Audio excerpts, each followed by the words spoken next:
Bonjour Madame Bo Sophie, vous êtes représentante de SOS Méditerranée.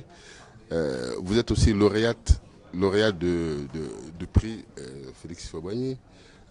Quelle est la situation aujourd'hui des migrants que vous traitez en Méditerranée? Alors la situation est une tragédie humanitaire réelle, avec des dizaines de milliers de victimes depuis l'an 2000, déjà plus de 2000 personnes décédées cette année en 2017 sur cette traversée de la mer Méditerranée centrale depuis les côtes libyennes vers l'Italie.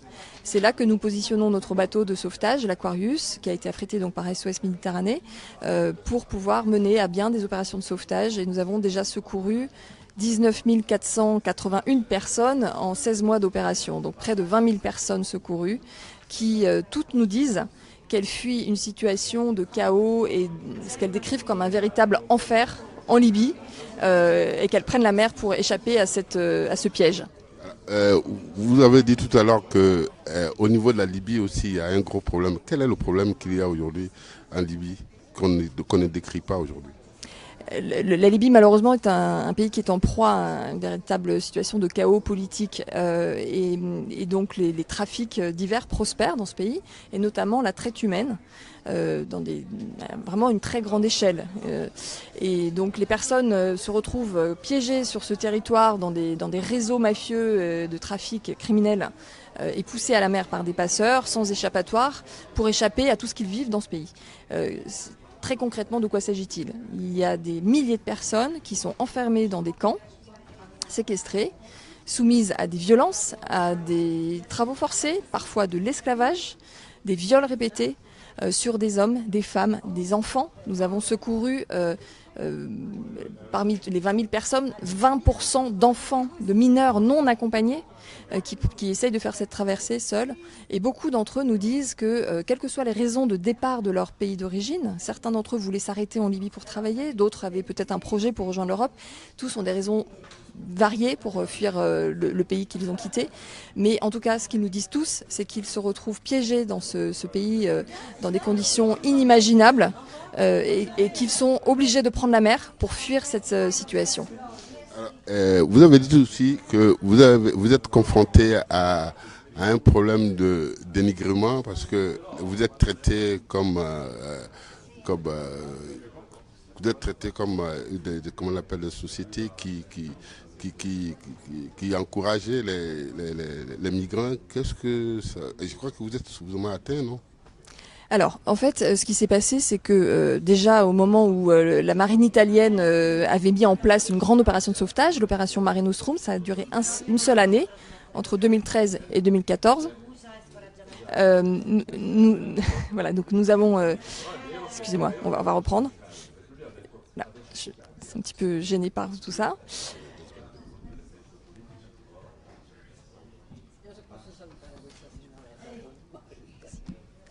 Alors, je disais que vous avez été accusé à tort pour être mis en connivence, comme on le disait, que vous êtes en connivence avec les passeurs. Et ça vous blesse. Quel est votre mot d'ordre là-dessus? En fait, si vous voulez, il y a eu toute une campagne de dénigrement des ONG qui font du sauvetage en mer, en disant que c'est la présence des bateaux qui encourage les personnes à quitter, et des éléments extrêmement graves, sans fondement.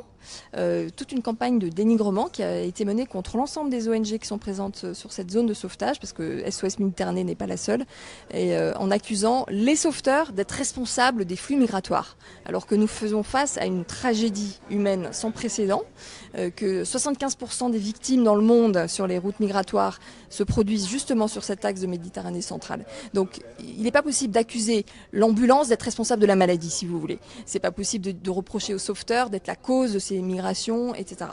Et par ailleurs, tout ce qui concerne la traite humaine à grande échelle qui est organisée en Libye, nous sommes les premiers à les condamner, et nous n'avons absolument aucun lien avec tout ce qui se passe en Libye, bien évidemment.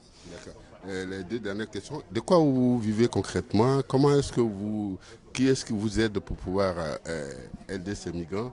Et la seconde question, est-ce que ce ne serait pas mieux de régler le problème comment on appelle, au cœur de l'Afrique, quand ça arrive juste à un moment de détresse qu'on agit, Et le troisième volet, c'est quels sont vos partenaires?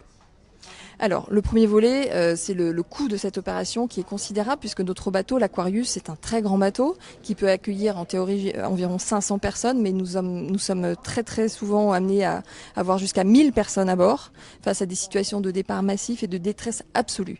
Si l'Aquarius n'était pas là, qu'est-ce qu'il se passerait? Ces personnes mourraient aux portes de l'Europe, sous nos yeux.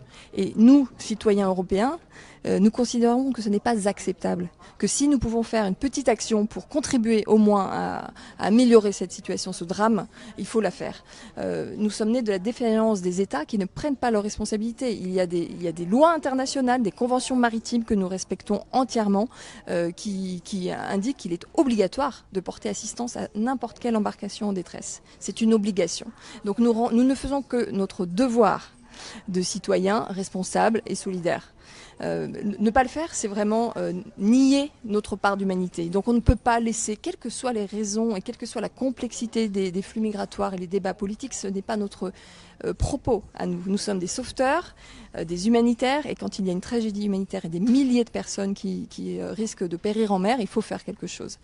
Voilà. Alors sur le coût des opérations considérable, 11 000 € par jour. C'est à 98%, notre budget est composé des dons privés de citoyens, beaucoup de citoyens européens qui ensemble refusent cette situation et qui voient avec SOS Méditerranée la possibilité d'agir et de faire quelque chose de concret pour que cela cesse. Ce n'est pas suffisant, évidemment. Nous ne pouvons pas sauver tout le monde, malheureusement, parce qu'il y a beaucoup trop de départs.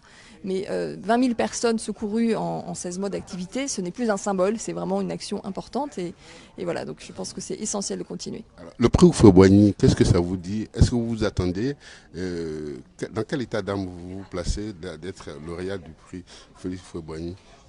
Le prix, c'est une très belle reconnaissance et c'est un encouragement pour nous. Nous l'accueillons avec beaucoup de modestie aussi. Nous le dédions, ce prix, à toutes les victimes qui ont péri en Méditerranée en tentant de faire cette traversée.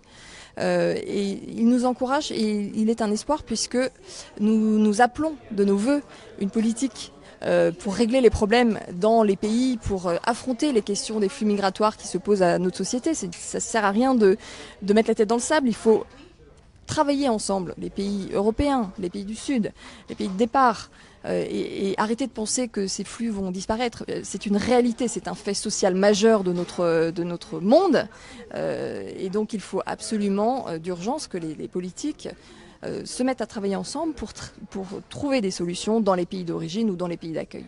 Merci madame. Merci. C'est la radio qui est contente de vous recevoir. Et c'était madame Sophie Beau de SOS Méditerranée qui vient de recevoir un prix Félix Houphouët-Boigny. Merci. Merci.